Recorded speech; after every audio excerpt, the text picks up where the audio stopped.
may recall, post-town meeting, we had said that we would start researching RTE so that we could bring information back to the board to start the consideration of a process. So this first presentation in this committee that was formed, and Brad is going to go through the details, is strictly to provide information, right? Our expectation from today is that the board will provide us feedback, and then we will return at a subsequent meeting on September 24th after we've incorporated your suggestions and feedback about the follow-ups that you need. And if anything comes in from the public, and then we will revisit it again. We will continue to revisit it as it stays topical in the community. But the intention is to have a recording of this session available online. So our apologies in advance for those who may think the presentation might be a bit basic, but we wanted to be thorough, and we wanted to make sure that it was easily understandable for people who may be confused about what even RTE is. And so it is also, I shouldn't say simple, it's also complicated in areas, and that's why we have a number of experts, and I'll let Brad take it from here. Thank you, Kim. Good evening again. I'm Brad Hinote, the town assessor, for those who haven't met me yet. I'm here this evening to talk about as has been advertised, the residential tax exemption. You've got a long meeting here, and there's a lot of material in here, so I will jump right in.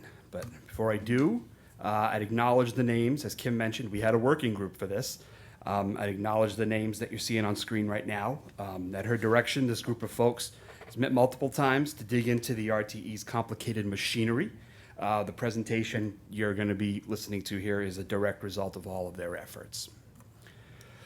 So what is the residential tax exemption? And just for clarification, I'll be referring to it as the RTE for the rest of the evening. The RTE was added to Mass General Laws in 1979 under Chapter 59, Section 5C.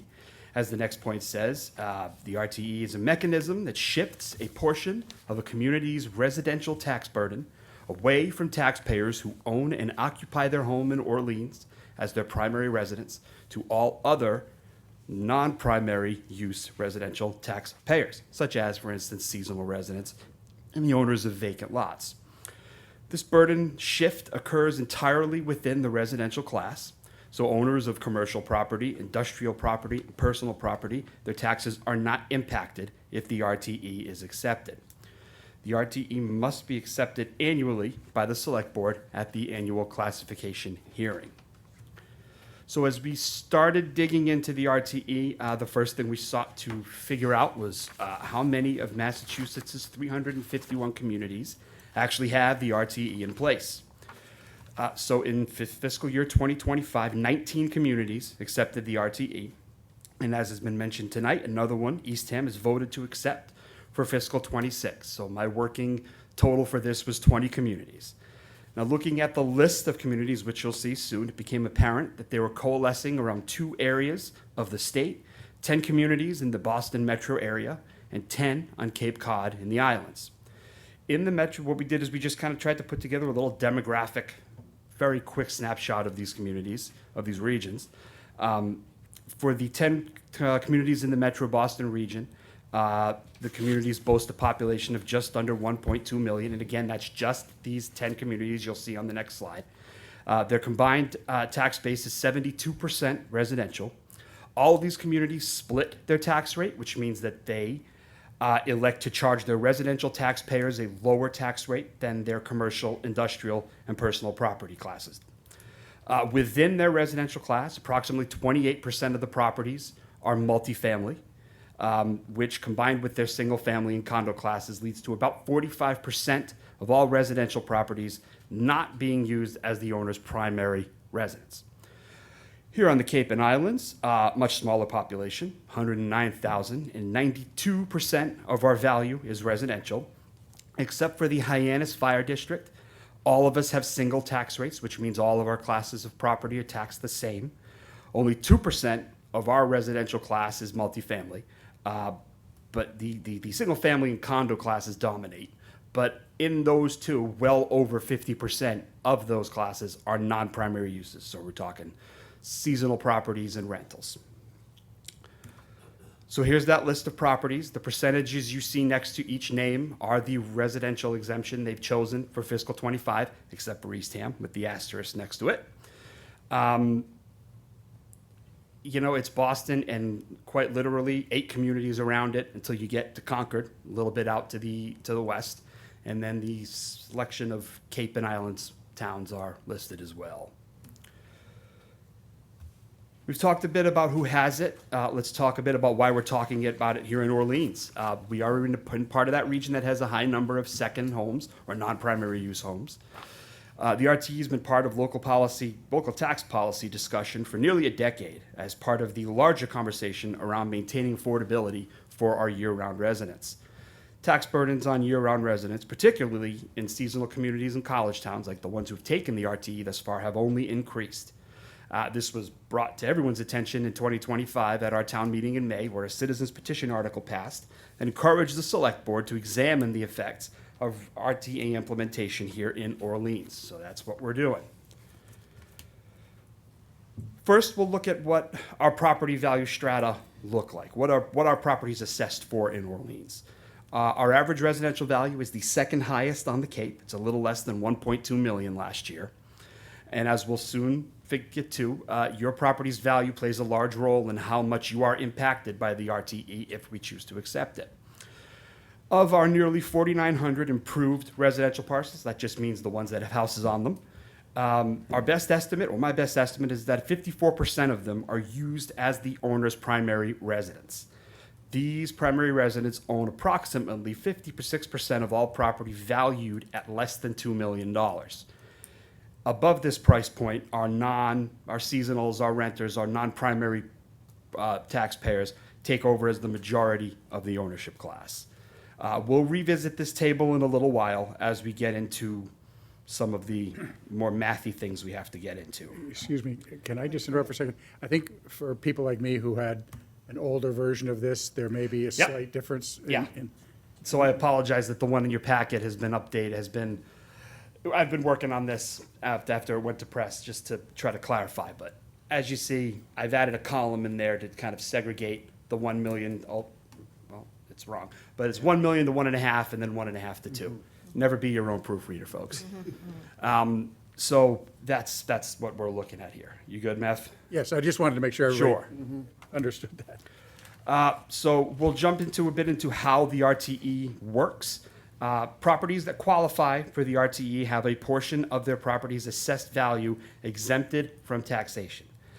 Now, that exemption amount is a fixed figure that is calculated annually and is based on the average residential value in Orleans for that year.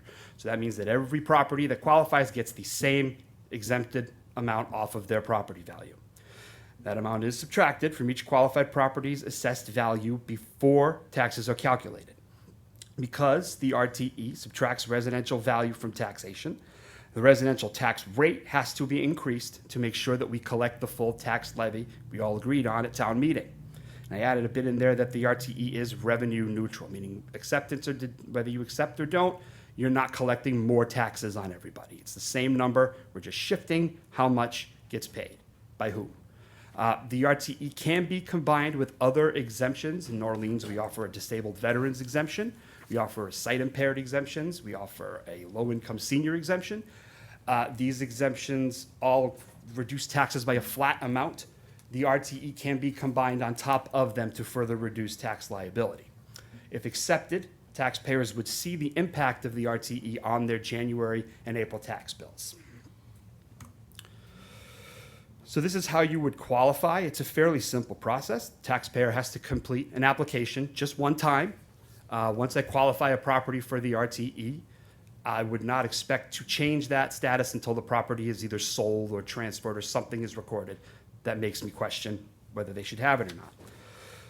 The statute states that your home in Orleans must be your primary residence for income tax purposes. That's in the statute. So residents would need to submit copies of their most recent federal and Massachusetts state tax returns with their application to meet this burden.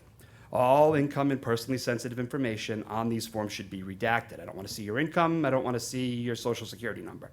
Just your names, your status, and your mail and your residence. Your address is on there. For residents who don't file tax returns, which there are plenty of, some combination of documents establishing residency can be worked out, whether that's your census return, your motor vehicle excise, voter registration, utility bills. There are plenty of options we can work on to get you qualified if you live here year-round.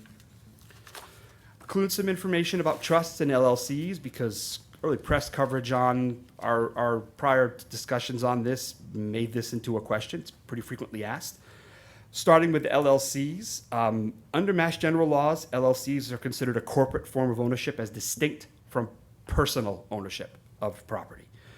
The Mass SJC ruled in 2009, that's the Supreme Judicial Court, that corporations or LLCs do not qualify for personal exemptions under Chapter 59. So that means that even if the property is used as a primary residence by the managers and the officers of the LLC that own the property, it does not qualify. For trusts, it's a little bit more generous. A property held in a trust will qualify as long as the applicants occupy the property as their primary residence for income tax purposes and have legal and beneficial interest in the trust. This means simply that if you are applying and you live in the house, you have to be listed as a trustee. There can be trustees on your trust if you're a married couple with 3 adult children listed as trustees, so they can buy beach stickers, as long as the owners of the property who live in the house are listed as trustees, you still can get the residential exemption. What matters is that the people applying are on there. We have, of the 2,600 properties I estimate could qualify, approximately 900 of them are held in some form of trust. All trusts are different, so we have the fun task of viewing through all 900 of them, just to be sure they meet the standard the law requires. And what about rentals? Well, this is important because renters are just as important to generating a vibrant community as anyone else. The statute does not grant the RTE to a property that is rented in any capacity. However, we do have a tool at our disposal to address this, and it is a local option found in Chapter 59, Section 5.0, so-called affordable housing exemption. It's went into law in 2023. Section 5.0 allows the town to give an exemption to property owners who rent their property in Orleans to a year-round tenant at a rent that is appropriate for someone earning up to 200% of our area median income. This is a local option, so town meeting would be responsible for approving it. It would be up to the select board to set the rent limits you would accept and how much of an exemption you would want to give to these properties. And to be absolutely clear, short-term rentals would not qualify for this exemption. So 5.0, even if you don't do the residential exemption, 5.0 in conjunction with other actions you're taking to try to boost year-round rentals makes a lot of sense. This is this is my best estimate at how long it would take my office to put all the pieces in place to ensure that Orleans' first acceptance of the RTE goes as smoothly as possible. As Tim alluded to earlier, Eastham started their preparations in January for a September classification hearing, and they felt rushed. So the RTE, as that I think attests to, is a big lift under the best of circumstances. And a lot of work must be done before you are going to accept it to get the word out to every taxpayer that this is coming, and to give us time to pre-qualify as many as possible to minimize damage to the overlay, which has been alluded to already tonight and which I will elucidate on in a few minutes. So we'll take a look at some math stuff, how the tax bills in Orleans are impacted by a residential exemption. The figures you're going to see on these next 4 slides demonstrate the impact of the RTE on a $1 million home without the exemption at all, and then at 3 RTE percentage tiers for year-round and seasonal homes. We're using our last year's tax rate and last year's tax levy as the basis for all these calculations. So this is your no RTE. $1 million home has a $6,240 tax bill. That's whether you live here year-round or not, your commercial, industrial, whatever. That's your tax bill for your $1 million.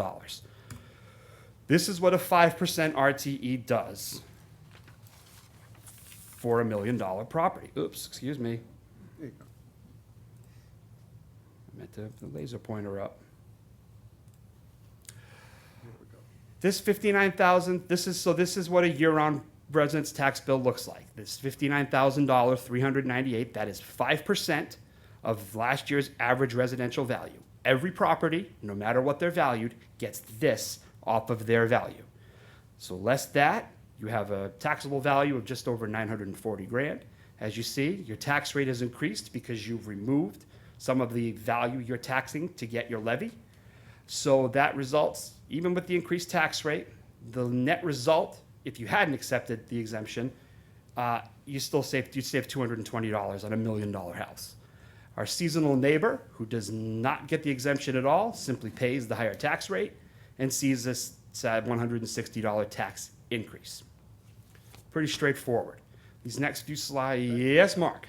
Just a quick question. Could you repeat that statement that you just made about where the 59,398 comes from? Yep, that So is, everybody's clear. so that is 5% of our average residential value. A percentage of the average residential value is how the exemption is determined. Probably should have been more clear about that before, huh?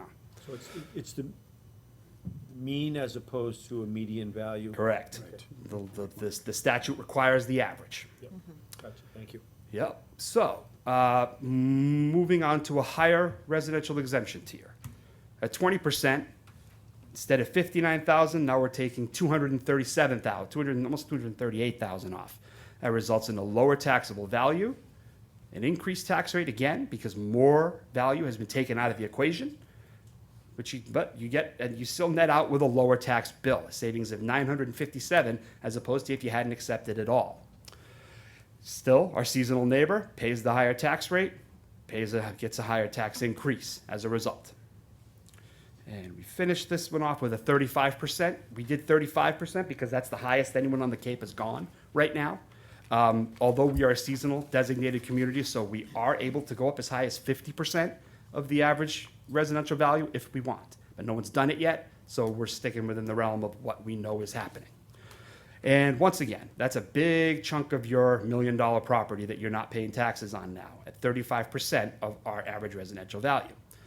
Tax rate is now up significantly, but you're still netting lower and lower.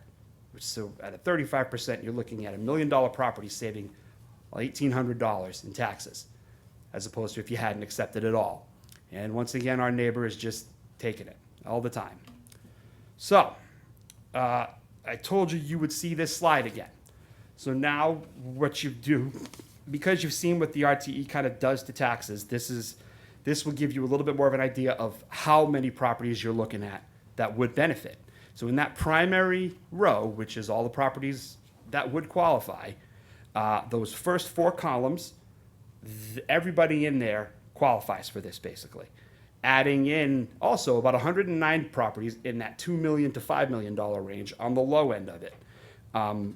You've heard, I think you've heard some point the effect that 92% of all of our taxpayers would see a benefit. That is where this comes from. I put this slide together just to try to put the shift into a more aggregate visualization. The purple sliver, real quick, that's the 6.49% that our commercial, industrial, personal property class pays. That stays the same in every example. That small green sliver, that's our vacant land. They do absorb some of the shift, but even at the 35% residential exemption, it's less than 0.5%. I wanted you to focus on the red and the blue because that is where the majority of the shift occurs.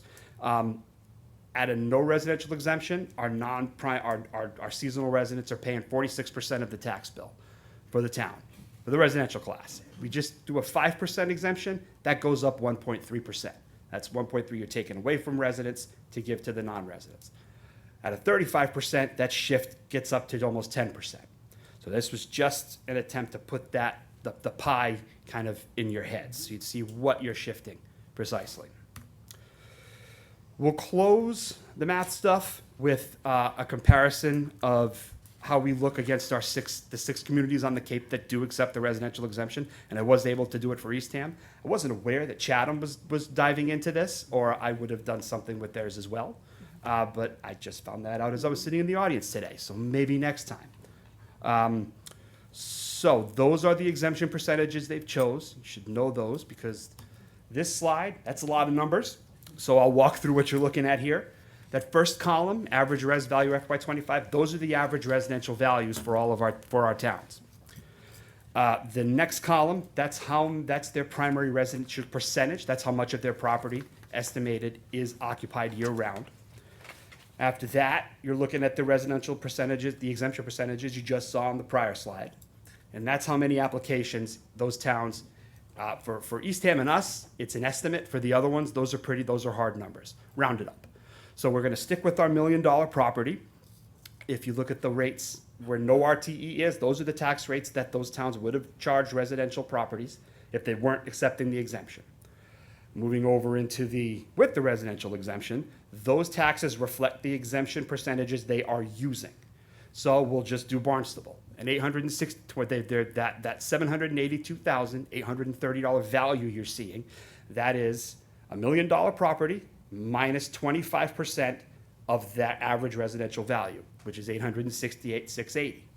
Those tax rates you're seeing, that's the tax rates they actually charged last year with their exemption, which shows next to that what the taxes ended up being and how much they saved.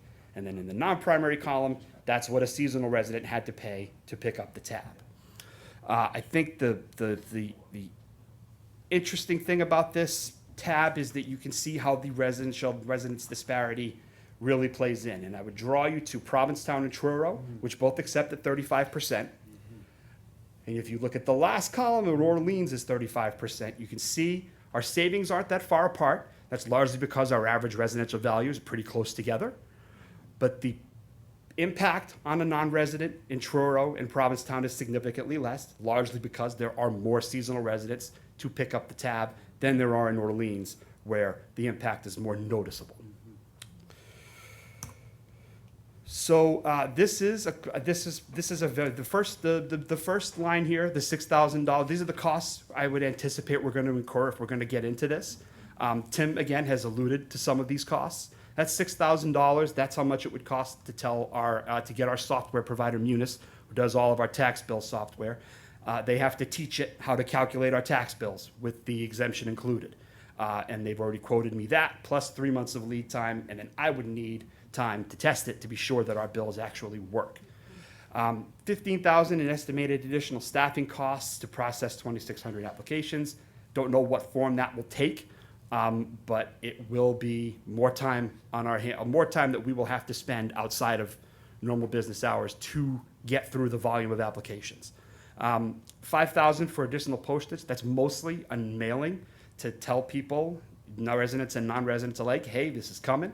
Probably want to send residents a copy of the application or some direction to one. Then the big one, the overlay reserve, that's a big one. And I feel like maybe a little bit of explanation is needed here. $200,000 to $300,000 in additional overlay funding for the first 2 years of acceptance at a 5% residential RTE. What is the overlay reserve? You've heard the term already tonight. Simply put, it's an account we fund every year as part of setting the tax rate. And its sole purpose, as I explain it to people, is that it's there to plug holes in tax collections that are created when someone who qualifies for some reduction on their taxes. In the last 5 years, to give you an example, my office grant between 65 and 75 statutory exemptions. Those are the seniors and the disabled veterans, the sight impaired folks. And we approve usually between 8 and 14 appeals that people make for their property values every year as well. The impact on our tax collections of approving those adds up to about $75,000. The overlay serves to plug that $75,000 hole. That's what it's there for. Now, you've heard the volume of what exemptions and abatements I deal with. The RTE is 2,600 properties now applying for an exemption. Our overlay liability in the first 2 years, even at a 5% RTE, would be a one-time hit that is several orders of magnitude higher than anything we've absorbed before. So, and again, that estimate, as you've also heard tonight about the pre-qualification period, that estimate takes a 50% response rate into account. So that's me hoping that 1,300 people apply for the exemption ahead of time. And then once the tax rate is set and the rate absorbs that shift, 1,300 applications are possibly still hanging out there. Our overlay has to be able to absorb that. It's never had to absorb something like this before. It's a temporary hit because once we have 2,600 people in the system kind of moving in and out, our overlay needs are significantly lower. Our normal overlay traffic would keep us solvent. So I hope that makes it clear to everyone what the overlay is and what its role is in how we go about this. And I will be curious to hear how Chatham is addressing this, and I'm probably gonna be on the phone tomorrow doing so. So, these are just some considerations the group wanted to put in front of you. Arts classification hearing for 26's tax rate's coming up. It's too late to accept. All the months of work that Eastham did, we have not done. So we are not prepared to do this in 2026. Board of Assessors is not recommending 2027 because it's our recertification year. The workload that I'll be taking on with my assistant to get through residential exemptions, we have a similar workload when we're in a recertification year every 5 years. It's a lot of surveying and a lot of more detailed into our value changes and our trendings and our analyses. There's a lot more that goes into a recert than goes into just an interim year where we're kind of just trying to keep up with sales. So we've said that FY '28, which would be your 2027 classification hearing at the end of that year, would be the most realistic target to try to do this first, for the first time. So as has been said, our next meeting on this will be September 24th, which will largely be guided, I assume, by feedback we take here tonight. And we've even done, if any questions from the public, from anybody, we've set an email, Mia was kind enough to set up an email for all of us, rte@town.orleans.ma.us. By all means, send your traffic, and we'll be ready. Nice. Brad, thank you so much. And to all the working group members in the front, thank you for your hard work on this. A lot of data, a lot of analysis. But again, as I mentioned at the outset, this is just the first of 3 opportunities to provide feedback. We're all learning through this process. We've heard some things, even initially, a public comment tonight, of those that are on one side, those on the other. But ultimately, we want to hear from you. So again, is there any questions or comments from the public at this point? And please, come on up. Yeah, please come to the mic. And if you want to come to the table, Ally, that's fine too. It's a quick question. Sure. Brad. Alice Thomason at Blueberry Island Road.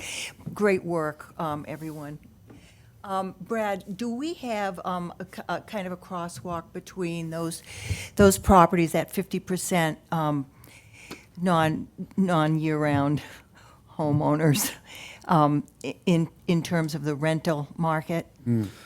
Developing it Across- as the rental registration program kind of kicks into higher gear. Yeah. I think we'll have a better cross-section of that. We keep it updated as I had my assessment system, I added some fields in so that I can track them as they come in, so I know what's a rental and what's not. It's just not a very wide population of properties at the moment because people are still applying. Well, I was going to ask you your confidence level in that data, but it sounds to me as though it's not really high. Well, At this confidence in point. the accuracy or in how we'll get it? In the completion of it, all that everyone has registered and we're aware of. I think we'll get there, but right now, Elizabeth, would Okay. you have any comments on that? So, can you just restate your question? Yes, the reason I'm asking is that I hear from a number of people who have concerns about, kind of classifying residents and non-residents and potential divide. This was even a subject of discussion at last night's Select Board meeting in Chatham, where, as you know, the Select Board voted to approve a 35% at 4-1. But, so my interest is in knowing what of those properties are actually used as kind of quasi-commercial properties, because they're, so we hear this, the summer population of homeowners, what percentage of those are actually using those as businesses? So And I that's- think that crosswalk okay. would tell us that. I think, yeah, absolutely. So that would- That's a that- little bit more narrow of a focus, yeah. It would be helpful. Be helpful probably at the next meeting. I can tell you where we are now, at the next meeting, sure. Yeah, that would be very helpful Sure. at the next, thank you. Thanks, Ally, for that. And I think, I brought back up on my screen, if anybody might has it, is that slide entitled, What About Rentals? Because I do think that, kind of in fairness to those people that might be, and there are few, although we do have some developments that the town supported that are rentals, serving affordable housing or maybe attainable in the future, that we might want to consider, maybe even as soon as this fall, adopting this, Chapter 59, Section 50? At least get that ship sailing. As if, Brad, if I'm not mistaken, all we have to do is put an article saying the town adopts. And then it'll be up to the board, informed by the public, as to how we set, the incentive, the structure, the exemption, that sort of thing. But at least we can start to add another tool to the toolbox, as we keep saying. So, but that was really a really important slide to help me get at least more comfortable, because that was one of, just sharing, Mark knows as well, that was one of my big resistance, because we're doing nothing about all the money we've sunk into private developers doing exactly what we want, and then this would come back and hit them. This would not be friendly to affordable housing, but this measure provision could help. So, Mark. Just a question that's tangential to that aspect of the renters. We keep hearing that short-term rental properties, or any rental property for that matter, is going to be considered as commercial property by the state. We're talking about that in terms of our inspection policy for short-term rentals or any rental properties, that a large amount of money needs to be put forward in order to hire people to do these inspections now, because all these rental properties are considered to be commercial. I haven't seen anything, formal. I've talked to, housing people, Elizabeth and George. I've talked to Davis Walters, the building commissioner. But we keep hearing that all these rental properties, whether they're short-term, year-round, are going to be considered commercial properties. If that's the case, and I have a residential property that I'm renting, does that now get shifted into that little sliver of green that was the The commercial, rate. So, industrial, Sure. whatever, and taken off of, Then we the non-year-round Sure. residential property? How do we deal with that? well, from an assessing standpoint, I would need to hear that I'm being told to reclassify them. Right. Right. So if I reclassify them into class 3, commercial property, Right. what you just said is what happens. If we're leaving them classed as residential, because we have residential property that we use commercial tactics to value, like bigger apartment complexes, they don't sell very often, and they don't often sell at a fee simple basis. So when they sell, we typically use income generated versus expenses used to kind of capitalize their income into a value. I don't know if that's what would happen with short-term rentals. I would need to see guidance from, everything assessors do, we're always late. So if assessors start saying, hey, I'm assessing short-term rentals with commercial, using income approach, and you all should be doing the same thing too, and there's enough evidence to show that it's capturing the value correctly, then we would do that. But for the purposes of the RTE, it's how it's classified. If we leave it as class 1, it is subject to the rules of the exemption. If it's classified as 3, it goes into that other bucket and stays the same, unless you guys ever decide to split the tax rate. And then that's how you would hit those properties with everyone else who's a commercial property owner in Orleans. So I guess, one of the reasons why I asked that question is, as we start to go down this road, and you already alluded to the fact that next year's a reclassification year. And so you don't want to get into this simultaneously. It's just 2 big workloads at the same time, yeah. Understood. But I'm also wondering if we need to really get some clarity on what the state is going Yeah, to we do. say is commercial and what's residential, because, we could end up, all those charts that you had were predicated on the fact that you've just got like X percent of year-round residents and X percent of secondary homeowners. Now, if you take that piece of the pie, and say, oh, half of that is commercial, Shift. that leaves only a small, so that those numbers we're looking at in terms of, you know, the resident saves $1,000, but now because you have such a small number of non-residents residential, they might pay $4,000 instead of $2,000 extra. And we need to kind of know that Yep. before we go down this road. Our advisors at the Bureau of Local Assessment will update us. If something that heavy's coming down the pike, they will notify us in pretty short order. Because they will expect that we have made the corrections to our data before we set the next tax rate. So just for folks listening, we've heard it now for a few months that, as Mark said, he's right. We do believe that the state is going to require rental properties to be treated as commercial.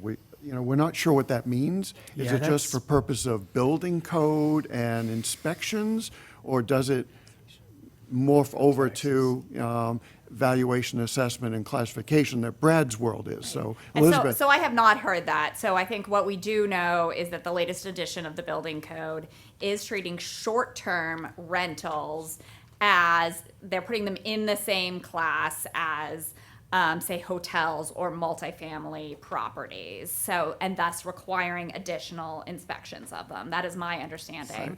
What I don't think they've clarified exactly is what the Right. building commissioners are inspecting for. Are they going to be required to have lighted exit signs and fire sprinklers in these short-term rentals if they're grouping them in with those other classes? So that is I think the sort of still wait and see. I've not had an update from Davis that has been clarified by the BBRS.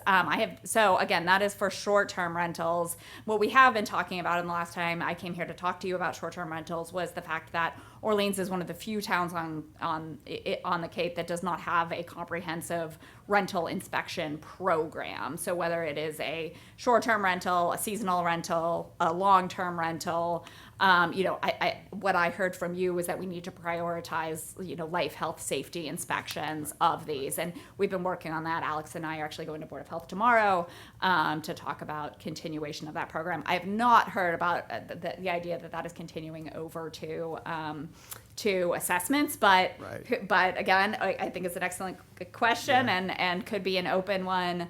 I will also say, and I think this speaks to Alice's question, thanks to the data we have, I think we have a very high level of confidence right now in terms of the number and location of short-term rentals in our communities, obviously the number and location of affordable rentals, and then working with Brad to fill in the gaps to create that comprehensive rental database here in Orleans. that's for sure. We do have the right people on this, Kim. Thank you. Andrew, you had a I question? do have a question, and it's a general question, but it responds to some of the concerns we heard during public comment as well. Do communities, or is it legal to tie exemption benefits to people in poverty, to making them income qualified? It's not illegal to do it, but I don't think that the statute gives you the authority to do it. Right.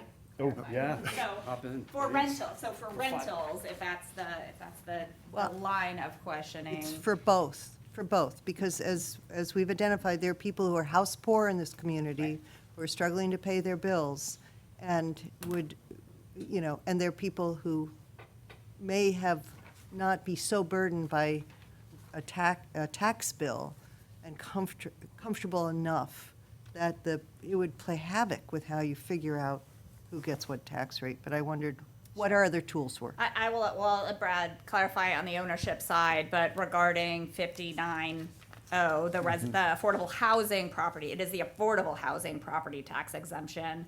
And if accepted by the legislative body, if accepted at town meeting, then the select board can set limits on the tenant household limit and the affordable housing rate of rent up to 200% of area median Great, income. thank you. The renter and the owner of the property could both benefit. Well, So if you're in, there's no income, it does not address the income of the owner, but it does incentivize the owner to Do an rent affordable to rent. an There we income go. qualified tenant in order to get the exemption. So just to be clear, where a resident, an owner would have a direct benefit in terms of cash flow off of their tax bill, the renter's benefit would be a rental unit that's income qualified. Is that correct? Up to 200% if we so choose. So, right, affordable rate of Right. rent. Okay. Yeah. Two different benefits for Right. different structures. Under 5C, there is nothing like that written into it, Right. unfortunately. It's just, Yeah. if it is your primary residence for income tax purposes, Yeah. you're in. Doesn't care what your income is. Yeah, you Nick got has a a lot of question. comments in Yes. online, too. I'm following up to what Mark Matheson said. Right. If these properties are deemed commercial, how can they be operating in Residential. residential areas? Another issue. Right. You No, want to put more I'm on the with you. table? Come on. No, I mean, Yeah. it's one thing to say they're taken off the table and they're going to go in the little green sliver, but on the other hand, they can't operate, presumably in a residential area. We change our district. And if I may, the more I chew on it, what you said, Mark, the less I kind of buy that happening, a reclassification. What we're required to assess full and fair cash value, or it's a market value, what it would get on the open market under normal market conditions. I have not yet seen data for ownership properties that tells me that these short-term rental properties are so much more valuable because they're short-term rentals, as opposed to somebody buying it to just live in it for 2 months a year. Our market kind of accommodates all of it, whether you're gonna live in it year-round, live in it seasonally, or rent it. Our prices, I haven't seen any kind of price structure or sale price structure that tells me that there's enough data to suggest that reclassifying residential homes, even if the ones used as businesses, would make sense. And I didn't even consider the zoning part of it, but I don't. Let's make That's sure that, that's. let's make sure we all take I that. mean, our association would already be hollering from the rooftops if this was Exactly. something. Good. You know, we have a good legislative committee, Yeah. the assessors. So I see a white M surrounded by a red block up on Zoom. Peggy, could you let M come on in? Oh, Mary Wright. Hi, Mary. Come off mute, please. Okay. I guess in talking about rentals, the question I have is, as we're trying to encourage people to have ADUs, which maybe they rent, how does that play into all of this? They're year-round, deeded, If they're year-round deed restricted. deeded, right. So they don't have to be deed restricted. They can be deed restricted. But the guidance that I'm looking at that comes from the state specifically clarifies that accessory dwelling units, again, if it meets the guidelines set forth by the select board, would qualify for the reduced exemption. And then there is a formula under 59O for when you have multiple units on a property, some of which are owned and some of which are rented.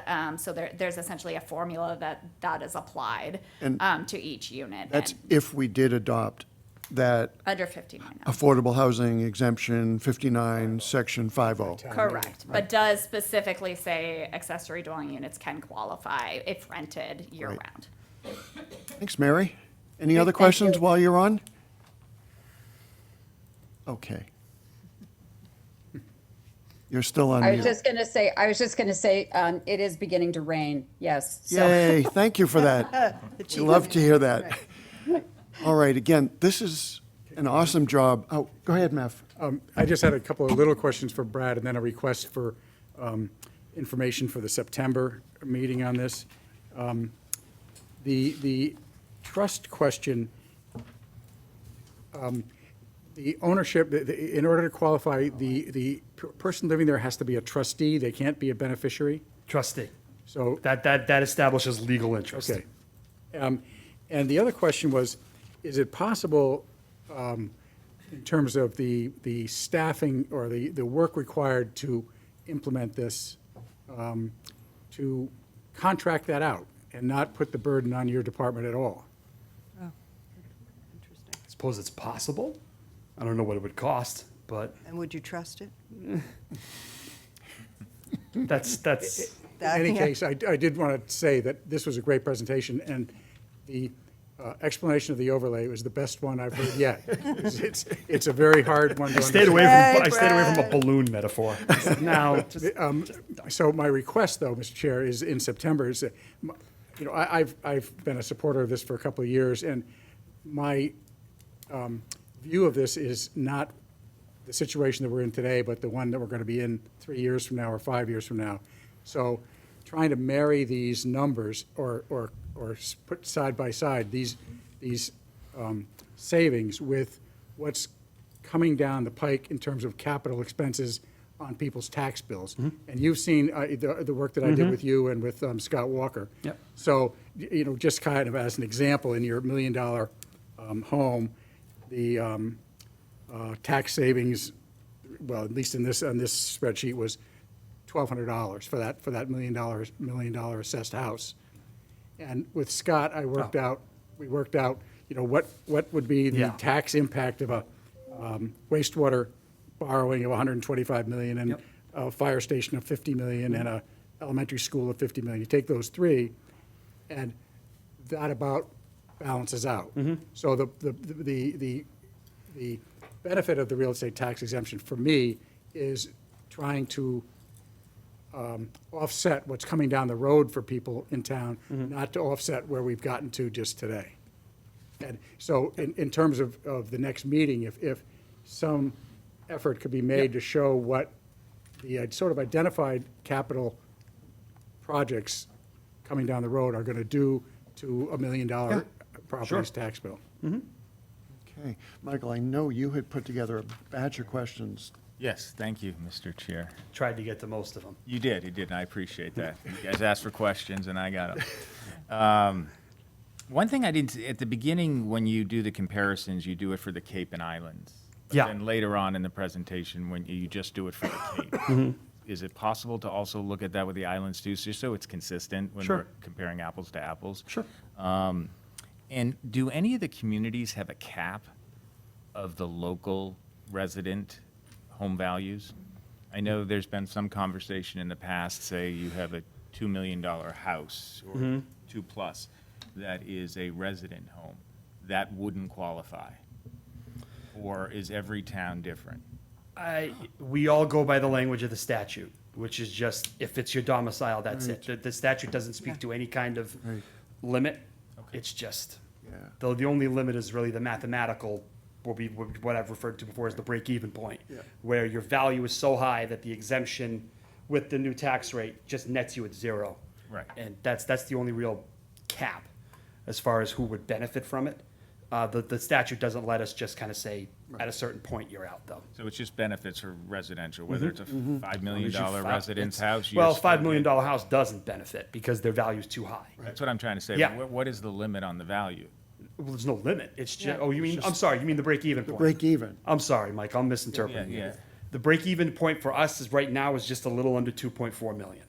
Okay. Yeah. So residents, full-time residents who own a house over $2.4 million, Yep, what's their situation? they go up. Well, so either they have two options. They apply and it limits the damage, that limits the increase, so that $2.4 million house, for instance.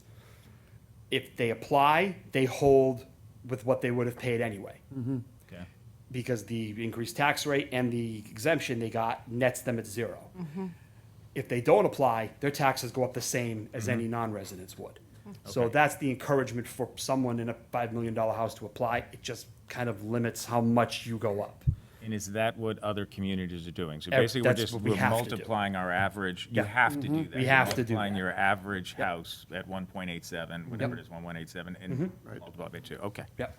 So thank you. I didn't see that in there, so I was confused. And thank you for changing the increments to the 500. I appreciate that. That's what I was doing back there. And explaining the other kind of exemptions that we do give, which is good for everybody to know. I know I brought up a couple times in the past in these discussions where we're talking about rentals. We, you know, the goal on here, I think, is great, where you have listed on the RTE discussions in Orleans, which is the larger conversation around maintaining affordability for year-round residents. That is the goal we've all been talking about for many years. At least I've been for 4 years. This doesn't include all year-round residents. This only includes property owners. So people who are year-round residents that are renting receive no benefit from this. Correct. Right. I just want to make sure we're looking at that as a group, as a board, that I know it can't be added necessarily renters in this because it's a tax rate thing on property tax rate. However, I think it's incumbent on us to make sure we're inclusive on all of our residents, because we know that the people that are most challenged generally are renters. Though those are at the lower end of the spectrum, they are more economically challenged. Those are the people who usually work part-time jobs, multiple jobs, whether they're healthcare givers, home health aides, whether they're working at supermarkets or drugstores or restaurants, and they are what we classified, of course, during a global pandemic as essential workers, as our heroes. And we are essentially giving a tax cut to residents, but we're not including all of our residents. We're in other categories, whether it's a beach sticker or a transfer sticker. We all treat them as residents together. So in conjunction and parallel, I would like us to make sure we're also, if we're interested, which I am, and I believe all of you are, because we've talked about this ad nauseum over the years, to how can we support bringing younger working families to this town, which are generally going to rent because they probably, for the most part, won't be able to afford a $1.187 million house in their 20s. And we'd love to keep them here, and we would love them to plant roots and stay here. So that's rentals, Right. but I'm really kind of focusing on the renters. Yeah. Because some people have said to me, well, Michael, if we give the break to people who rent, they're gonna pass that on to the renters. I've never seen or heard that ever happen. But It's a Michael, I nice, think, if I, just to Please. answer that, if the exemption is only possible if we vote to go to town meeting with that section Right. 50, Right, section 50 is, 200% AMI or lower. right, So you're creating rental properties, somebody's got a house that they're renting, restricted they rental. can charge huge rents, they're gonna pay the extra tax burden as a non-resident. If they're going to pay, they're going to charge affordable rents, 200% AMI or less, Different tool. in order to get that tax exemption. directly. That's what's giving those people a direct place to live. Right. we can work the numbers, but they may or may not decide to rent to under 200%. They're gonna have to, they're going to Incentivize. have to analyze the Certainly, Then they different. don't get exempted. Exactly, but the Right. differential they can Create make those. over seasonal rental versus the exception maybe outweighs that, and they go after that. That's what we've seen with short-term rentals. If you can get a significant higher rent, then you choose not to rent to year-round. How And does, you don't get the exemption. so Right. what? It offsets. So nothing's changed. Right. We got the point. Either way, the point is, I would like to make sure, while at the same time working on this in the next 2 years, we're also considering our Other residents mechanisms. to help those rental. So, anything on your list? Anything else? No, I think that's it for me. Great, all right. Andrew, go ahead. Just one note for us before the 24th, just to get some ideas. On page 86, to go back to that chart, that what the RTE looks like on the Cape, the communities, because of the housing, being involved with the housing questions regionally, one of the things on that chart in this third column, that's the primary resident proportions, you'll see that the communities that have the lowest number of year-round residents, I believe if you speak to people from those communities, they feel and appreciate that that offset allows them to spend what they're not paying in taxes into the local economy. And it's so, if you're in a community that's 80% non-resident, mostly a resort community, that's a lot of money back in your wallet to go to a coffee shop or a restaurant.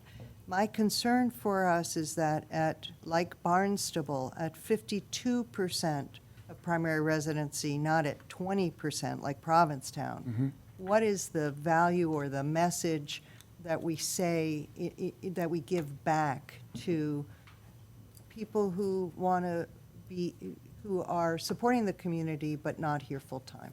I'm a little concerned about those proportions and just want us to think about it before the 24th, the impacts of it. That's all. All right. Is there follow-up for the next meeting? Are there questions or areas that you want us to research further that we can bring back? I like Alice's question, Brad, and you're already, I think, working on it. If you can peel out a little bit more of that non-residential. I've got that one. Percentage of housing that is really commercial but is Right, rental. right. I have adopting chapter 50 section at the fall town meeting and the logistics of that. I have state clarity on what is commercial and what Right. happens if it shifts, if there's, and then identifying projects that, capital project impacts on $1 million tax bill. What Can I add else? one? Can I add one? Please. Does local spending change? In some of our communities, like Provincetown that did this a while ago, and Truro, have they noticed any uptick in terms of local benefit to locally owned businesses? Local. Okay? As an unintended consequence. Unintended consequence, yeah. A benefit. The only other thing, too, I'd say, Anecdotal feedback from other communities. They may have, potentially. some of the, Provincetown might have numbers Okay. for us. Alice, come up. We got to get you on the mic. I was just going to ask if Mef's question could be one of the research questions. She said, It is. Got it. Yeah. Thank you very much. So I think the other thing too, Brad, and you kind of teed up just a rough timeline. Could you break that a little bit further? Only because I know, as Tim had mentioned, Eastham tried aggressively to announce this even before they voted it, to say, at least start your eligibility process sooner so we can get closer to 100%, minimizing the overlay. Yeah. Because again, it helps us set, is it a 5%, is it a My 10? nightmare if we do this. So, I just want to say, we did work out already a very specific logistical timeline, but we did not want to make a presumption about when you would consider adopting this. We wanted to present the facts first to you. So with your indulgence, knowing that it is non-committal, we will come back with a timeline that would be the most realistic, we think, and possibly achievable for you to consider if you were going to. That does not mean we are recommending yes or no. It just would be something that has more detail in it around, we went as far as to already identifying when tax bills would be mailed out so that the public could get an idea of when they'd see the impacts. So we've already worked through it. We just will add it for next time. Okay, great. Last call for any, Amanda? Oh, we have another hand up. Oh, Mary, please, come on in. I think that the issue for me is, and Kevin, you know this, is around the communication strategies and the just sort of how was this presented? What were the things that people were really coming back and objecting to? What were the things that people saw as really the positive pieces? Because I think there is, and sort of that whole separation between residents and non-residents. I think as much as we are, concerned about, who's paying whose freight, there is a thing of these are people who have bought properties here, and we don't want them to feel like they're quote unwelcome. And I'm probably putting words in people's mouths, but I just think to understand sort of that communication strategy and what some of the lessons learned would be really helpful. And that's a good point. So for anyone listening, understand the select board and I think all the public that's here and has provided comments, we are in a learning mode. That's right. We really want to understand this before we even get to consider a decision. No one around this table, I'm sure, has made any decisions one way or the other on this. And again, it's because we've got great staff. A lot of people have put a lot of time into getting us to this level of quality presentation and information, and more to come. So, Could you put the email address back up, RTE. Brad, so people can write it down? So in addition to the communication outreach piece, is there something that you want us to specifically do between now and the next meeting to engage the public about common questions or concerns or thoughts so we have some sort of interaction with the public. I feel like, I know that we're having this and it's on an agenda, but we haven't really notified about a public discussion like it's a forum. So if we are trying to really bring in that piece to get the communication started, I'm just wondering if you want us to maybe just put it on the website once, or just send it out. Definitely put it on the With the website. presentation, and then see if, and then with this, and see if anybody reaches out, We so wanna that hear- we'll know. Yep, we want to what the hear your comments were. questions, Right. look at the If the presentation. board gets them individually, can you just send them on so we can put them together collectively, right? If someone Again, reaches out. RTE@town.orleans.ma.us. Yeah, we can get a sense of what the feedback is. Have a comment period, essentially a comment. Yeah, I mean, we're not Till gonna make a September. decision, right, but it's, if we're having a conversation in the community, we should have a direct way for them to interact, you know? Okay. A+, you guys, really good work. Thank Fantastic, you. Brad, Yes. fantastic. And thanks for everybody's input and comments.